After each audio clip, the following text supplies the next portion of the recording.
Hello guys, welcome back to my YouTube channel. അപ്പോൾ നമ്മുടെ ഇന്നത്തെ വീഡിയോ എന്ന് പറഞ്ഞാൽ what is fashion and why did I choose fashion designing. അപ്പോൾ നിലവിൽ പ്രചാരത്തിലുള്ള ഒരു ഡ്രസ് രീതികളെയാണ് നമ്മൾ ഫാഷൻ എന്ന് ഉദ്ദേശിക്കുന്നത്. പിന്നെ എന്തുകൊണ്ടാണ് ഞാൻ ഫാഷൻ ഡിസൈനിങ് സെലക്ട് ചെയ്യാൻ കാരണം? ഒരുപാടുണ്ടല്ലോ എൻ്റെ സ്റ്റൈൽ, എൻ്റെ ഫേസ്, എൻ്റെ ബോഡി. പക്ഷെ ഇതൊന്നുമല്ല ഗൈസ്, ആദ്യം തന്നെ പറയട്ടെ, എൻ്റെ ഇൻട്രസ്റ്റ് ആണ്. അതായത് കുഞ്ഞിലേ തൊട്ട് എനിക്ക് ഈ ഫാഷൻ ഡിസൈനിങ് പഠിക്കാന്ന് പറഞ്ഞാൽ ഭയങ്കര വലിയൊരു ആഗ്രഹമാണ്. അതിപ്പോൾ നമ്മൾ കുഞ്ഞായിരിക്കുമ്പോൾ കടയിലൊക്കെ പോകുമ്പോഴത്തേക്കിനും തുണിക്കടയിലൊക്കെ കയറുമ്പോൾ അവിടുന്ന് ഓരോ വെട്ടുതുണി മേടിക്കാൻ കിട്ടും, നമുക്ക് തരും. ഞാൻ അതൊക്കെ ആയിട്ട് വന്നിട്ട് പാവയ്ക്കൊക്കെ വെട്ടിയിരുന്ന് തയ്ച്ച് ഇങ്ങനെ ഡ്രസ്സൊക്കെ മാറ്റി ഇടും. പിന്നെ അതുപോലെ തന്നെ ഇപ്പോൾ ഒരു സാരി, എൻ്റെ അമ്മയുടെ സാരി എനിക്ക് കാണാനേ പറ്റത്തില്ല. നമ്മൾ അലമാരിക്കാത്തൊരു സാരി ഇരിക്കുകയാണെങ്കിൽ അത് എടുക്കുന്നു, വെട്ടുന്നു, നശിപ്പിക്കുന്നു. ഇത് തന്നെ ഇപ്പം അമ്മയുടെ മാത്രം സാരിയല്ല, നമുക്ക് അറിയാവുന്ന ആരുടെയൊക്കെ ഉണ്ടെങ്കിൽ നമ്മൾ പോയി സാരിയൊക്കെ ചോദിച്ച് മേടിച്ച് നമ്മൾ നല്ലൊരു തയ്ക്കും എന്നുള്ള വിശ്വാസത്തെ അവർ തരും. തന്നു കഴിയുമ്പോഴത്തേക്കും നമ്മൾ തയ്ച്ചു വരുമ്പോഴത്തേക്കും ഒരു രീതിയിലും അത് കയറത്തുമില്ല, ഒക്കത്തുമില്ല. അങ്ങനെ എത്ര സാരികൾ കളഞ്ഞിട്ടുണ്ടെന്ന് പറയും. അപ്പം കുഞ്ഞിലേ തൊട്ട് ഭയങ്കര ഇൻട്രസ്റ്റ് ആണ് ഇതിനോട്. അതുകൊണ്ട് വലുതായപ്പോഴത്തേക്കിനും ഇത് പഠിക്കാം, അല്ലെങ്കിൽ നമ്മൾ കുഞ്ഞിലേ ഇങ്ങനെ തീരുമാനിച്ചേക്കുമായിരുന്നു +2 കഴിഞ്ഞിട്ട് ഡിഗ്രിക്ക് ഫാഷൻ ഡിസൈനിങ്ങിന് പോകണം എന്നുള്ളത്. അതാണ് ഫസ്റ്റ് കാര്യം. സെക്കൻഡ് റീസൺ എന്ന് പറഞ്ഞാൽ സ്റ്റഡി ഭയങ്കര പാടാണ്, എന്നെ കൊണ്ട് പറ്റത്തില്ല, കൂട്ടിയാൽ കൂടത്തില്ല.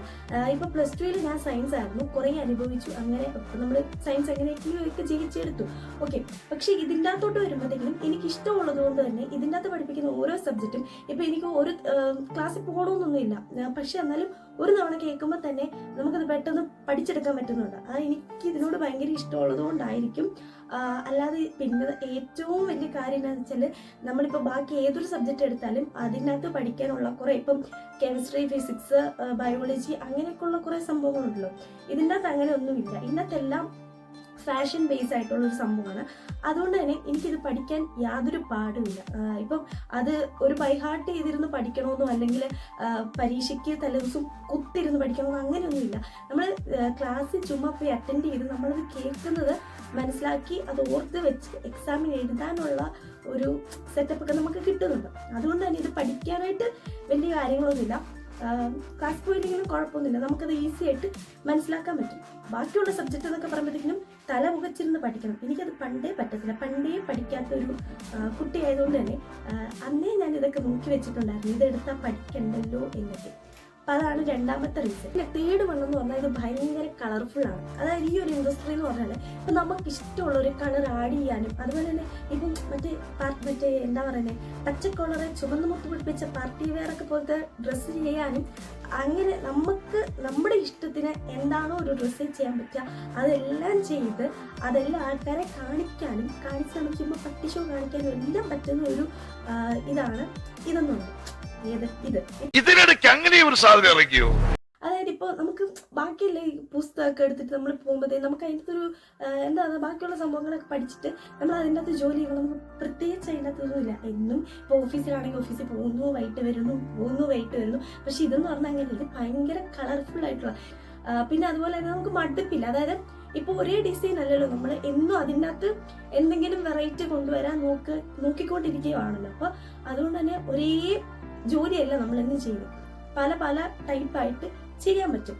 അത് ഒരിക്കലും മടുക്കത്തില്ല. അതുപോലെ തന്നെ അത് ഭയങ്കര കളർഫുൾ ആണ്. പിന്നെ മെയിൻ ആയിട്ടുള്ളൊരു സംഭവം എന്ന് വെച്ചാൽ ഓപ്പർച്യൂണിറ്റീസ്. ഇതിന് കുറേ ഓപ്പർച്യൂണിറ്റീസ് ഉണ്ട്. ഇപ്പം നമുക്ക് ചില സബ്ജക്റ്റ് ഒക്കെ പഠിച്ചാൽ അല്ലെങ്കിൽ ബാക്കിയുള്ള കോഴ്സൊക്കെ പഠിച്ചാൽ നമുക്കൊരിതുണ്ട്, ഈ കോഴ്സ് പഠിച്ചാൽ ഇതിന് മാത്രമേ പോകാൻ പറ്റൂ എന്നൊക്കെയുണ്ട്. പക്ഷേ ഈ ഫാഷൻ ഡിസൈനിങ്ങിൽ അങ്ങനൊരു സംഭവമേ ഇല്ല. നമുക്ക് പടം വരയ്ക്കാൻ പോകും. ഇപ്പം ഇതിൻ്റെ അകത്ത് തന്നെ കുറേ വെറൈറ്റീസ് ഉണ്ട്. അതായത് ഇപ്പോൾ കട്ടിങ് ആയിക്കോട്ടെ, സ്റ്റിച്ചിങ് ആയിക്കോട്ടെ, മെർച്ചൻഡൈസിങ് ആയിക്കോട്ടെ, അങ്ങനെ വിവിധ ഇതായിട്ട് തിരിച്ചിട്ടുണ്ട്. അപ്പം നമുക്കതിനകത്ത് ഏതാണ്, ചിലപ്പം ചിലർക്ക് ഡിസൈൻ ചെയ്യാനായിരിക്കും താല്പര്യം, അപ്പോൾ അവർക്ക് ഡിസൈൻ ചെയ്യാം. ചിലപ്പോൾ ചിലർക്ക് കട്ടിങ് ആയിരിക്കും താല്പര്യം, ചിലർക്ക് മെഷർമെൻറ്റ്സ് എടുക്കുന്നതായിരിക്കും, ചിലർക്ക് എന്താ പറയുന്നത് ഇതുപോലെ വർക്ക്സ് ഒക്കെ ചെയ്യാൻ വേണ്ടിയിട്ടൊക്കെ ആയിരിക്കും, ആരി വർക്ക്, ബീഡ്സ് വർക്ക്, അങ്ങനെ പല വർക്കുകളൊക്കെ ചെയ്യാൻ വേണ്ടിയിട്ടായിരിക്കും താല്പര്യം. അപ്പം അവനവൻ്റെ താല്പര്യങ്ങൾക്കനുസരിച്ച് ഏത് മേഖലയിൽ വേണമെങ്കിലും നമുക്ക് ജോലി ചെയ്യാൻ പറ്റും. പിന്നെ അത് തന്നെയല്ല, ഇതിൽ മെയിനായിട്ട് വരുന്ന വേറൊരു സംഭവമാണ് ബിസിനസ്. നമുക്ക് സ്വന്തമായിട്ടൊരു ബിസിനസ് തുടങ്ങണമെങ്കിൽ നമ്മുടെ കയ്യിൽ ഇപ്പോൾ ഇൻവെസ്റ്റ് അധികമൊന്നും ഇല്ലാതെ തന്നെ നമുക്ക് ഈ ഒരു മേഖലയിൽ നമുക്ക് ബിസിനസ് തുടങ്ങാൻ പറ്റും. കാരണം ഇതൊരു സ്വയം തൊഴിലാണ്. ഇപ്പം ബാക്കിയുള്ള കോഴ്സുകളൊക്കെ പഠിച്ചു കഴിഞ്ഞിട്ട് നമ്മളിപ്പം എവിടെയെങ്കിലും ജോലിക്കൊക്കെ അപ്ലൈ ചെയ്ത് കുറേ നാൾ ഇങ്ങനെ വെയിറ്റ് ചെയ്യണം.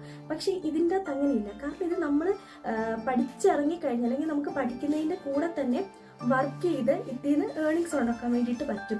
അതായത് ഇപ്പം കുറേ പേർക്ക് അവരുടെ പ്രിഫറൻസ് അനുസരിച്ച് ചിലർക്ക് ഇപ്പം ഒരാളുടെ കീഴിൽ ജോലി ചെയ്യുന്ന വലിയ താല്പര്യം കാണത്തില്ല. പക്ഷെ അത് ഇഷ്ടപ്പെടുന്നവരുണ്ട്. ഒട്ടുമിക്ക ആൾക്കാർക്കും സ്വന്തമായിട്ട് ആരുടെയും എന്താ പറയുക വഴക്കൊന്നും കേൾക്കാതെ സ്വന്തമായിട്ടൊരു ഏർണിങ്സ് ഉണ്ടാക്കണം എന്നാഗ്രഹിക്കുന്നവർക്കാണ്. അപ്പോൾ അവർക്ക് നല്ലൊരു ഓപ്ഷനാണ് ഈ ഫാഷൻ ഡിസൈനിങ് എന്ന് പറയുന്നത്. അവർക്ക് നമുക്ക് സ്വന്തമായിട്ട് പഠിച്ച് സ്വന്തമായിട്ടൊരു ജോലിയൊക്കെ ചെയ്ത് ആരെയും ഒന്നും ബോധിപ്പിക്കണം. ഇപ്പം ചിലവാണെങ്കിലും നഷ്ടമാണെങ്കിലും എന്താ പറയുക ലാഭമാണെങ്കിലും നമ്മളെ മാത്രം ബോധിപ്പിച്ച് നമുക്ക് ചെറിയ ഒരു രീതിയിൽ ഇതിൻ്റെ ബിസിനസ് തുടങ്ങാൻ വേണ്ടിയിട്ട് പറ്റും. അപ്പം സ്വയം തൊഴിൽ ആഗ്രഹിക്കാത്ത ആരും കാണത്തില്ലല്ലോ. അവർക്ക് ഏറ്റവും നല്ലൊരു ഓപ്ഷൻ എന്ന് പറഞ്ഞാൽ ഈ ഒരു ഫാഷൻ ഡിസൈനിങ് തന്നെയാണെന്നാണ് എൻ്റെ ഒരു അഭിപ്രായം. പിന്നെ സ്വന്തമായിട്ട് ഡിസൈൻ ചെയ്യാൻ പറ്റും. അതായത് അതിനാണല്ലോ ഫാഷൻ ഡിസൈനിങ് പഠിക്കുന്നത്. ഓക്കെ, ഇപ്പോൾ നമ്മളൊരു പാർട്ടി അല്ലെങ്കിൽ ഒരു എന്തെങ്കിലും ഒരു ഫംഗ്ഷനൊക്കെ പോവുകയാണെങ്കിൽ നമുക്ക് അവിടെ കുറേ പേരിങ്ങനെ റെഡിമെയ്ഡ് ഗാർമെൻറ്റ്സ് ഒക്കെ ഇട്ടുകൊണ്ട് വരുമ്പോഴത്തേക്കും അത് എന്ന് പറഞ്ഞാൽ ആ ഒരു കടയിൽ ഇറങ്ങിയിരിക്കുന്ന ഒരു മോഡലായിരിക്കും. അപ്പോൾ ഒരു 100 എണ്ണം അത് ഇറങ്ങിയിട്ടുണ്ടെങ്കിൽ ആ 100 പേര് മേടിച്ച് ആ 100 പേരുടെ കയ്യിലും ഈ ഒരു സംഭവം കാണും. പക്ഷെ നമ്മൾ തയ്ക്കുന്ന ഡ്രസ്സ് എന്ന് പറഞ്ഞാൽ നമ്മുടെ ക്രിയേറ്റിവിറ്റിയിൽ വരുന്ന ഡിസൈൻസ് ആണ്. അതിപ്പോൾ എൻ്റെ ക്രിയേറ്റിവിറ്റി വരുന്ന ഒരു സാധനമായിരിക്കത്തില്ല വേറൊരാളുടെ ക്രിയേറ്റിവിറ്റി വരുന്നത്. അപ്പം ഞാൻ സ്വയം എൻ്റേതായിട്ടുള്ള ഒരു ഡിസൈനിൽ തയ്ച്ച ഡ്രസ്സ് ഇട്ട് ഒരു ഫംഗ്ഷന് പോയാൽ ആ ഒരു ഡ്രസ്സ് എനിക്ക് മാത്രമേ കാണത്തുള്ളൂ. അപ്പം നമുക്ക് ഒരു വ്യത്യസ്തമായിട്ട് നിൽക്കാം എല്ലാവരിൽ നിന്നും. ഓക്കെ, അല്ലാതെ നമ്മളിപ്പോൾ കോപ്പി അടിച്ച് ചെയ്താൽ പോലും നമ്മുടേതായിട്ടുള്ള എന്തെങ്കിലും കൈമുദ്ര അതിൽ പതിപ്പിക്കണം. അത്രയേ ഉള്ളൂ. അത് ഭയങ്കര വലിയൊരു കാര്യമാണ്. ഇപ്പോൾ ഒരു മെറ്റീരിയൽ എടുക്കാൻ പോയാലും എന്താ പറയുക ഒരു തുണിക്കടയിൽ പോയിട്ട് നമ്മൾ നമ്മുടെ റെഡിമെയ്ഡ് ഗാർമെൻറ്റ്സോ മെറ്റീരിയൽസോ എന്തെടുക്കാൻ പോലും നമുക്ക് അതിനെപ്പറ്റി ഒരു ധാരണ ഉണ്ടായിരിക്കും. അതായത് നമ്മുടെ മനസ്സിൽ ഇപ്പം ഇതിനെപ്പറ്റി അറിയാതെയാണെങ്കിൽ നമ്മുടെ മനസ്സിൽ കാണും ഇതുപോലത്തെ ഒരു സാധനമാണ് വേണ്ടതെന്ന്. പക്ഷെ കടയിൽ പോയിട്ട് അതിനെപ്പറ്റി എന്ത് പറയും അല്ലെങ്കിൽ ആ സാധനം എങ്ങനെയാണ് അവരെ കൊണ്ടൊന്ന് എടുപ്പിക്കുക എന്നറിയാൻ പറ്റാത്തൊരു സിറ്റുവേഷൻ ഉണ്ടല്ലോ. അപ്പം ഈ ഒരു ഫാഷൻ ഡിസൈനിങ് പഠിച്ചാൽ ഇതിനെക്കുറിച്ചൊക്കെ ഒരു ബേസിക് ആയിട്ടുള്ള ഒരു ധാരണ നമുക്ക് കിട്ടുകയും നമുക്ക് കടയിൽ പോയിട്ട് അവരോട് പറയാൻ പറ്റും. അതായത് ഈ ഒരു മെറ്റീരിയലാണ് നമ്മൾ നോക്കുന്നത്, ഈ ഒരു മെറ്റീരിയൽ തരണം എന്നൊക്കെ. പിന്നെ നമ്മുടെ ഒരു സാറ്റിസ്ഫാക്ഷൻ എന്ന് പറഞ്ഞാൽ നമ്മളിപ്പോൾ ഇതിൻ്റെ അകത്ത് ഈ ഒരു ഫാഷൻ മേഖലയിലേക്ക് ഇറങ്ങുമ്പോൾ നമ്മൾ ഇതിൻ്റെ ഒരു നിലയിലെത്താൻ അല്ലെങ്കിൽ നമുക്കൊരു ബുട്ടീക്കൊക്കെ ഇടാൻ ആഗ്രഹിക്കുന്ന ഒരു ബിസിനസ്സൊക്കെ തുടങ്ങാൻ ആഗ്രഹിക്കുന്നവരാണെങ്കിൽ നമുക്കിതിലേക്ക് എത്താൻ കുറേ പടികൾ കയറണം. അപ്പം ഭയങ്കര എന്താ പറയുക അങ്ങോട്ട് ഇങ്ങനെ പടി എടുത്തു വെച്ചേക്കുമല്ല, നമുക്ക് ഓടിച്ചെന്നങ്ങ് കയറാൻ വേണ്ടിയിട്ട് നമ്മൾ ഓരോ സ്റ്റെപ്പ് ബൈ സ്റ്റെപ്പ് ആയിട്ട് ഇങ്ങനെ വളർന്നു വരുന്ന ഓരോരോ സ്റ്റേജസിലും നമുക്ക് നമ്മൾ സാക്രിഫൈസ് ചെയ്യേണ്ടി വരും. നമ്മുടെ കുറേ കളിയാക്കലുകൾ കേൾക്കേണ്ടി വരും, കുറേ കുറ്റപ്പെടുത്തലുകൾ, താഴ്ത്തിക്കെട്ടലുകൾ, അങ്ങനെയെല്ലാം നമ്മൾ കേൾക്കേണ്ടി വരും. അപ്പോൾ കുറേ എഫേർട്ടുണ്ട് നമ്മൾ ആഗ്രഹിച്ച രീതിയിലൊരു ലെവലിലോട്ട് ഫാഷൻ ഇൻഡസ്ട്രിയിൽ വളർന്നെത്താൻ വേണ്ടിയിട്ട്. അപ്പോൾ പിന്നെ ഇത് ഭയങ്കര കോമ്പറ്റീഷനുള്ളൊരു മേഖലയാണ്. അതുകൊണ്ട് തന്നെ ഇപ്പോൾ നമുക്കൊരു കോൺഫിഡൻസ് ഇല്ലാതെ ഇതിൻ്റെ അകത്ത് ഒരിക്കലും നമുക്ക് ഒരു നിലയിലെത്താൻ പറ്റത്തില്ല. ഓക്കെ, അതായത് ഇപ്പോൾ എന്നെ കൊണ്ടത് പറ്റുമോ എന്ന് ആലോചിച്ചിരിക്കാതെ നമ്മളെ കൊണ്ടത് പറ്റും.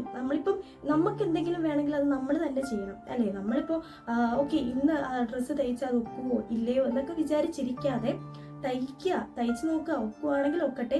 അത് ഇപ്പം ഇൻ കേസ് അതിന് എന്തെങ്കിലും ഒരു പോരായ്മയൊക്കെ പറ്റുവാണെങ്കിൽ ഓക്കെ, നമുക്ക് നെക്സ്റ്റ് ഡ്രസ്സ് തയ്ക്കുമ്പോഴത്തേക്കും ആ പോരായ്മ തിരുത്തി തയ്ക്കാൻ ശ്രമിക്കാം. അങ്ങനെ ആ ഒരു കോൺഫിഡൻസ് നമ്മളെപ്പോഴും ബിൽഡ് ചെയ്യണം. പിന്നെ ഞാൻ പറഞ്ഞ പോലെ തന്നെ ഇതൊരു കോമ്പറ്റീഷൻ ഉള്ള ഒരു മേഖല ആയതുകൊണ്ട് തന്നെ ഇപ്പം നമ്മൾ ചെല്ലുന്ന ഉടനെ നമുക്ക് വേണ്ടിയിട്ട് ആരാണ്ടോ എന്തോ എടുത്തു വെച്ചിരിക്കുകയാണ് എന്ന് പറഞ്ഞ് നമ്മൾ ഇരിക്കാൻ പറ്റത്തില്ല. ഓരോ സ്റ്റെപ്പ് ബൈ സ്റ്റെപ്പ് ആയിട്ട് കയറുമ്പോൾ ഓരോ സ്റ്റെപ്പിലും അതിൻ്റേതായിട്ടുള്ള എഫേർട്ടും ഇതെല്ലാം നമ്മൾ ചെയ്യാനുണ്ട്. ഓക്കെ, അപ്പോൾ നമ്മൾ എഫേർട്ട് എടുക്കാതെ നമുക്ക് ആരാണ്ടോ കൊണ്ട് തരും എന്ന് പറഞ്ഞിരുന്നാൽ നമുക്കിത് പറ്റത്തില്ല. അപ്പോൾ നമ്മൾ ആ എഫേർട്ട് എടുത്ത് നമ്മളൊരു ഡേ ആ സക്സസ്സിൽ എത്തുന്ന ആ ഒരു ദിവസം നമുക്ക് കിട്ടുന്നൊരു സാറ്റിസ്ഫാക്ഷൻ ഉണ്ട്.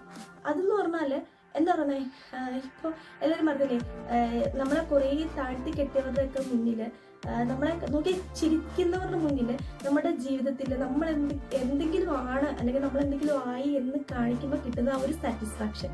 ഓക്കെ, അപ്പോൾ അതെന്നൊക്കെ പറഞ്ഞാൽ വേറെ ആർക്കും തരാൻ പറ്റത്തില്ല. നമുക്കല്ലാതെ നമുക്ക് വേണ്ടിയിട്ട് അതൊന്നും വേറെ ആർക്കും ചെയ്യാനും പറ്റത്തില്ല, അതാരും നമുക്ക് വേണ്ടിയിട്ട് ചെയ്ത് തരത്തുമില്ല.